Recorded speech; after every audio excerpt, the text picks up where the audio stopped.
వీళ్ళకి కులం ఎక్కువ తక్కువ లేదు, వీళ్ళకి అహంకారం నడినెత్తి మీదకి వచ్చి కొట్టుకుంటా ఉంది. అహంకారం తీస్తాం, తోలు తీసి కింద కూర్చోబెడతాం. మీకు ఒళ్ళు ఒక్కొక్కళ్ళకి మీకు ఎక్కడెక్కడ ఉన్నాయో తెలియట్లా. మీకు అహంకారాలు పెరిగిపోయినాయి. మీకు ఆధిపత్యపు అహంకారంతో అధికారుల మీద దాడి చేస్తే మిమ్మల్ని ఎలా తీసుకెళ్లాలో, ఎలాంటి శిక్ష పడాలో మీకు ఖచ్చితంగా చేసి పెడతాం. మీకు ఇష్టారాజ్యంగా చేయకండి. అహంకారంతో నడినెత్తి మీద కళ్ళు నెత్తికెక్కాయి. మీకు ఈ ప్రభుత్వం చాలా త్రికరణ శుద్ధిగా అందరం కూర్చొని మేము కలిసికట్టుగా ఉన్నాం. ఇక్కడ ఇది కూటమి ప్రభుత్వం, ఇది వైసీపీ ప్రభుత్వం కాదు. ఇది ఇష్టారాజ్యంగా మీరు చేస్తారంటే కామ్గా కూర్చునే ప్రభుత్వం కాదు. మీకు ఎలా చేస్తే, ఎలా నియంత్రిస్తే మీకు కిందకు వస్తారో మేము చేస్తాం. మీరు గాల్లో విహరిస్తూ ఉన్నారు.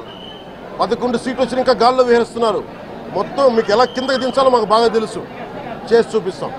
ఇదే కాదు, ఈ సందర్భంగా ఏ నాయకులకైనా సరే అధికారుల మీద దాడి చేసినా, అధికారులు విధులు నిర్వహిస్తుంటే అడ్డుకున్నా చాలా కఠినమైన చర్యలు ఉంటాయి. ఈరోజు నేను వచ్చి ఇక్కడ ఎందుకు వచ్చాను జవహర్ బాబు గారి దగ్గరికి అంటే, ఆయన ఒక ఎస్సీ ఎస్టీ కులానికి సంబంధించిన వ్యక్తినో వీటి గురించి అని కాదు. ఎవరైనా సరే ఇర్రెస్పెక్ట్ ఆఫ్ కాస్ట్ ఆధిపత్య ధోరణితోటి కనుక దాడి చేసి విధుల నిర్వహణకు అడ్డం వస్తే ఇది ఉపేక్షించే ప్రభుత్వం కాదు. ఎస్పీ గారికి కూడా చాలా స్పష్టంగా చెప్పాం. వారికి ఎవరైతే తప్పించుకొని తిరిగారు ఇంకో 9 మంది, వారిని కూడా పట్టుకోమని చెప్పాం. వారికి తగిన విధంగా కౌన్సిలింగ్ చేయాలి, అలాగే కఠినమైన శిక్షలు పడాలి.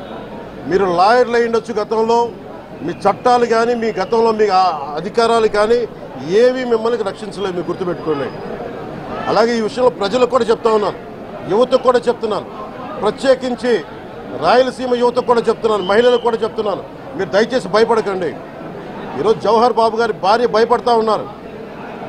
మీరు మాట్లాడితే కూర్చొని వాళ్ళ నాయకుడు కూడా మీరు కూర్చొని ముందు ఇవి కరెక్ట్ చేయండి, ఇలాంటివి కరెక్ట్ చేయండి, మీ పార్టీ వర్గాలను మీరు నియంత్రించుకోండి.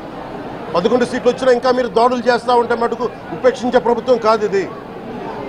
అలాగే ముఖ్యంగా రాయలసీమ యువతకు చెప్తున్నాను, ఇలాంటి తప్పులు జరిగినప్పుడు, ఆధిపత్య అహంకారంతో దాడులు చేస్తున్నప్పుడు నిజంగా మీరు ఎదుర్కోండి, మేము అండగా ఉన్నాం మీకు. నాయకులకు కూడా భయపడకుండా మీరు ఎదుర్కోండి, నిలువరించండి, వీళ్ళని భయపడకండి. మీరు ఇలా భయపడే ఈ రోజున ఒక ఎస్సీ అధికారి జవహర్ బాబు గారి మీద దాడి చేసి కులం పేరుతో దూషించారు. అన్ని రకాలు నువ్వు ఎలా తిరుగుతావో చెప్పి దూషించారు. నువ్వు వెళ్ళి రిటైర్ అని నేను చంపేస్తావని చెప్పి బెదిరిస్తూ ఉన్నారు. ఇవన్నీ సాక్కూడదంటే కేవలం ఇది పోలీసు ప్రభుత్వాలే కాదు, దీనికి ప్రజలు కూడా దీనికి స్పందించాలి.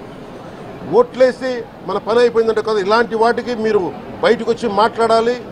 భవిష్యత్తులో ఇలాంటి నాయకులు మళ్ళీ ఎన్నికల్లో పాల్గొనాలంటే కూడా వాళ్ళకి భయం రావాలి. మీరు ఆ స్థితిలో ప్రజలు కూడా దీనికి అప్రమత్తంగా మీరు కూడా దీనికి బాధ్యత వహించండి. మీ ప్రభుత్వం మీకు అండగా ఉంటుంది. అలాగే జవహర్ బాబు గారి భార్య ఒకటే భయపడుతూ ఉన్నారు, అయ్యా మేము నిస్సహాయతలో ఉండేవాళ్ళం, మేము ఎస్సీ మాల కులానికి చెందిన వాళ్ళం, మాకు భయాలు వేస్తున్నాయి, మాకు ఎవరు లేరు మాకు అండగా ఉంటే వాళ్ళకి ఇదే చెప్తున్నాను. మేము భరోసా ఇస్తున్నాం. పక్కనే కలెక్టర్ గారు ఉన్నారు, ఎస్పీ గారు ఉన్నారు, ఎమ్మెల్యే గారు ఉన్నారు, మిగతా జిల్లాకు సంబంధించిన నాయకులందరూ ఎమ్మెల్యేస్ ఉన్నారు, నాయకులు ఉన్నారు. మేము అందరి తరఫున మాటిస్తున్నాం, మీకు ఏమాత్రం ప్రాణభద్రతకి ఏమైనా ముప్పు కలిగినా మేమందరం మీకు అండగా ఉంటాం, కఠినమైన శిక్షలు తీసుకుంటాం మీకు భరోసా ఇవ్వడం జరిగింది వాళ్ళు. అలాగే డాక్టర్స్ని అడిగాను, వాళ్ళు చాలా లోపల కొట్టేశారు మొత్తం. ఆయన బాగలేదు, ఆరోగ్యం బాగలేదు. అన్నిటికంటే కూడా ఒక ఎంపీడీఓ అంటే ఒక మండలానికి ఉన్నతాధికారి, ఆయన ఒక ఎస్పీ, ఆయన ఆ మండలానికి ఆయన ఒక కలెక్టర్ స్థాయి వ్యక్తి.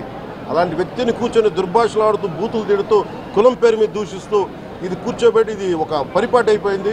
ఇది ఇక్కడితో ఆగాలి. ముఖ్యంగా రాయలసీమ ఎక్కడైతే ఉందో మీకు ఇలాంటి ఆధిపత్యపు ధోరణి ఉందో దీన్ని అందరూ సమిష్టిగా ఎదురు తిరగాలని మనస్ఫూర్తిగా నేను ఆకాంక్షిస్తున్నాను. మీరు కూడా పాల్పంచుకోమని కోరుకున్నా.